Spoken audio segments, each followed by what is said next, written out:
नमस्कार, जी न्यूज पर election day में एक बार फिर से आपका स्वागत है। आज इलेक्शन के नतीजे आए हैं और आपके साथ मैं अदिति त्यागी हूं। स्पेशल ब्रॉडकास्ट लगातार हम आप तक पहुंचा रहे हैं क्योंकि देसी सियासत में आज का दिन बड़ा है। एक तरफ गुजरात में बीजेपी की रिकॉर्ड जीत हुई है तो दूसरी तरफ हिमाचल में रिवाज बरकरार रहा है। 5 साल में सत्ता पलटकर कांग्रेस पार्टी फिर लौट आई है, लेकिन दिन भर जीत हार दिखाने के बाद अब हम बहस करने जा रहे हैं बी टीम पर।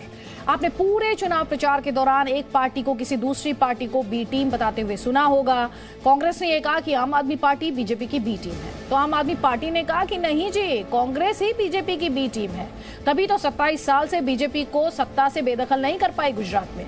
किसी ने यह कहा कि असदुद्दीन ओवैसी बीजेपी की बी टीम है। हम तमाम पार्टियों और उनके नेताओं के बयानों पर जाकर पता करने की कोशिश करेंगे कि आखिर ये बी टीम कौन है। मेरे साथ मेरे सहयोगी विशाल कालरा भी हैं जो आपको आज के नतीजों के बाद ताजा आंकड़े बताने वाले हैं, लेटेस्ट आंकड़े बताने वाले हैं। पूरा ग्राफ आपको बताएंगे कि इस चुनाव में यानी गुजरात और हिमाचल में किसने किया है बी टीम का काम, किसने किसके वोट काटे, किसने कहां पर खेल किया, किस पार्टी ने एक पार्टी का रास्ता काटकर दूसरी पार्टी की जीत का रास्ता तैयार किया। और इसी के साथ हम आपको दिल्ली में बीजेपी हेडक्वार्टर्स पर गुजरात की जीत का जश्न भी दिखाएंगे, जहां थोड़ी देर पहले प्रधानमंत्री नरेंद्र मोदी ने कार्यकर्ताओं को संबोधित किया। प्रधानमंत्री ने जो बड़ी बातें कही वो हम आपको सुनवाएंगे।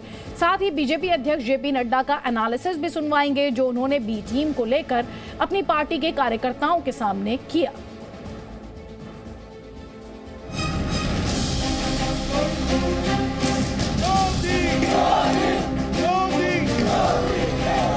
हिमाचल के चुनाव में 1% से भी कम अंतर से ये हार जीत का फैसला हुआ।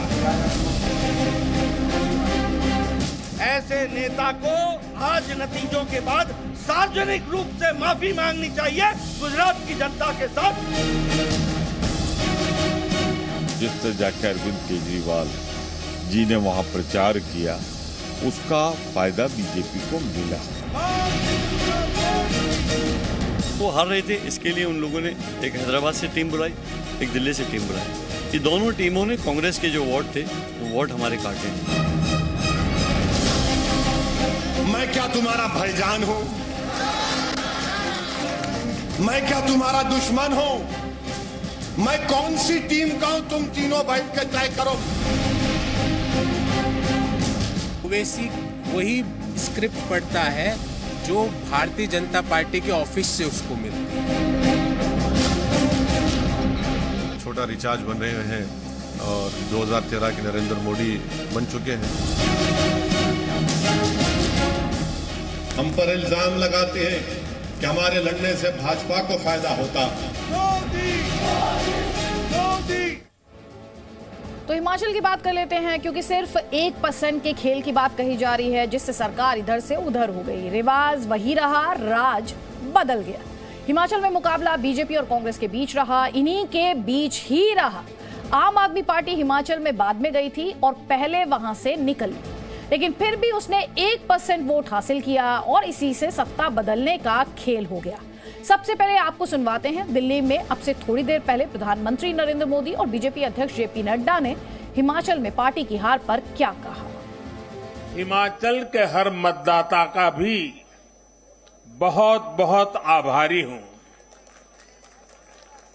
जैसे अभी नड्डा जी बता रहे थे, हिमाचल के चुनाव में 1% से भी कम अंतर से ये हार जीत का फैसला हुआ है। 1% से भी कम। इतना कम अंतर से हिमाचल में कभी नतीजे नहीं आए हैं। हिमाचल में हर 5 वर्ष में सरकारें बदली हैं, लेकिन हर में जब बदलाव हुआ है, कभी 5%, कभी 6%, कभी 7%। जीतने वाले और हार वाले के बीच में अंतर रहा है। इस बार 1% से भी कम। इसका मतलब है कि जनता ने भी भारतीय जनता पार्टी को विजयी बनाने के लिए भरसक प्रयास किया है। हिमाचल प्रदेश के मैं कार्यकर्ताओं को बधाई देता हूं, अथक प्रयास उन्होंने किया, बहुत मेहनत की। यह ठीक है कि हमें सफलता नहीं मिली, लेकिन यह भी ध्यान रखना चाहिए कि राज जरूर बदला, लेकिन साथ में राजनीति के रिवाज भी बदले। पहले जब पार्टियां बदलती थी तो 5% से वोट का फर्क पड़ता था।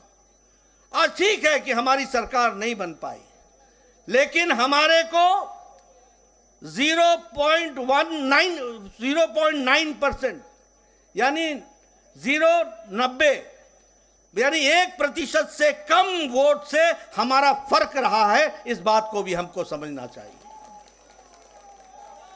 मैं कार्यकर्ताओं को बधाई देता हूं और साथ ही साथ जो सरकार में आने वाली पार्टी है उनका स्वागत भी करता हूं, अभिनंदन भी करता हूं। वो अच्छे काम में जुटे, अच्छे काम में, विकास में हम उनका साथ देंगे, लेकिन हम निश्चित रूप से एक कारगर विपक्ष की भूमिका निभाते हुए हिमाचल की जनता के इंटरेस्ट को और उनके हितों की चिंता करते हुए हम काम करेंगे। तो यहां पर आप देख रहे हैं कि किस तरह से 1% वोट के खेल ने हिमाचल में गेम पलटा है और आम आदमी पार्टी का इसमें क्या रोल रहा है। विशाल हमारे साथ है। विशाल, आंकड़ों के जरिए हमारे दर्शकों को समझाइए। बिल्कुल अदिति, देखिए जब रिजल्ट पूरी तरह से सामने आ जाते हैं तब आप इसका खुलकर एनालिसिस कर सकते हैं। और पहली नजर में अगर आप हिमाचल का विश्लेषण करें तो आपको ये 1% वाला आंकड़ा सबसे ज्यादा आपका ध्यान आकर्षित करेगा। ये 1% का आंकड़ा आपका ध्यान क्यों आकर्षित करता है, इसकी वजह कुछ ऐसी है। देखिए, बीजेपी और कांग्रेस के बीच में जो वोट प्रतिशत है उसका अंतर कितना है। बीजेपी को मिले 43% वोट और कांग्रेस को मिले 43.9, 43% और 43.9%, यानी कि 0.9% का वोट परसेंट का फर्क है। और वहीं आम आदमी पार्टी इस मुकाबले को त्रिकोणीय बनाती है और वो 1% वोट आम आदमी के खाते में जाता हुआ नजर आता है। बहुत सारी वजहें हो सकती हैं, लेकिन क्या इनमें से एक वजह यह भी मानी जा सकती है कि ये जो 1% वोट आम आदमी पार्टी के खाते में गया, यही 1% वोट अगर बीजेपी के खाते में जाता तो पूरा खेल पलट सकता था और हिमाचल में जो रिवाज है वो रिवाज भी बदल सकता था। रिवाज कहता है कि हर 5 साल में सरकार बदल जाती है, लेकिन 1% वोट अगर यहां से वहां हो जाता तो वो रिवाज जो है वो भी बदल जाता, वो सत्ता कायम रह सकती थी। और इसीलिए आरोप लगता है कि आम आदमी पार्टी ने क्या बी टीम की तरह काम किया। किसी राज्य में कहा गया कि बीजेपी की बी टीम, किसी राज्य में कहा गया कांग्रेस की बी टीम। कम से कम हिमाचल के नतीजे बताते हैं कि 1% ने खेल बिगाड़ दिया बीजेपी का और वो 1% आम आदमी पार्टी के खाते में जाता हुआ नजर भी आता है। जैसा कि मैंने आपसे पहले कहा, जरूरी नहीं है कि वोट प्रतिशत जो आपको मिला है वो सीटों में कन्वर्ट हो जाए। जरूरी नहीं है कि ये आम आदमी पार्टी वाला ही 1% वोट कोई बीजेपी को मिल जाता, लेकिन पहली नजर में देखने पर, पहली नजर में विश्लेषण करने पर ऐसा जरूर लगता है कि ये 1% वोट की जो कीमत है वो सत्ता गवा कर चुकानी पड़ी बीजेपी को। और 1% वोट ने कितना फर्क डाल दिया, 40 और 25 सीट का फर्क, इतना बड़ा फर्क डाल दिया। 25 सीट आई बीजेपी को, वोट प्रतिशत सिर्फ 0.9 कम है और इससे 0.9 ज्यादा 1% से भी कम वोट ज्यादा लेकर कांग्रेस पार्टी ने 40 सीटें ली और 40 सीटों के साथ सत्ता में आ गई कांग्रेस पार्टी। हिमाचल की जीत इसलिए बीजेपी को ज्यादा चुभेगी क्योंकि बहुत जोर शोर से चुनाव प्रचार किया गया था। प्रधानमंत्री ने खुद यह नारा दिया था कि इस बार राज बदलेगा या रिवाज बदलेगा। राज तो हर 5 साल में बदल जाता है, रिवाज क्या कहता है? रिवाज कहता है कि सत्ता बदल जाएगी। तो प्रधानमंत्री ने कहा इस बार रिवाज बदल देंगे, लेकिन ऐसा हो नहीं पाया। और क्या वजह रही? यही वो 1% वोट शेयर था जो वजह बनकर सामने आया। आम आदमी पार्टी खुद तो सत्ता में नहीं आ पाई, आम आदमी पार्टी सीट भी एक भी नहीं ला पाई, लेकिन आम आदमी पार्टी का ये 1% वोट शेयर इतना भारी पड़ जाएगा बीजेपी पर, ये बीजेपी ने सोचा भी नहीं होगा। और इसीलिए बार बार चुनाव प्रचार में पार्टियां आम आदमी पार्टी को बी टीम कहकर संबोधित करती हैं, जनता को बताने की कोशिश करती हैं कि बी टीम को वोट देकर आपको कोई फायदा नहीं होगा, क्योंकि यह पार्टी वोट तो ले जाएगी लेकिन सत्ता, जो सत्ताधारी पार्टी है उससे जरूर छीन जाएगी। इसीलिए बार बार आरोप लगा बी टीम का, जिसे लेकर हम ये खास कार्यक्रम भी कर रहे हैं। अदिति।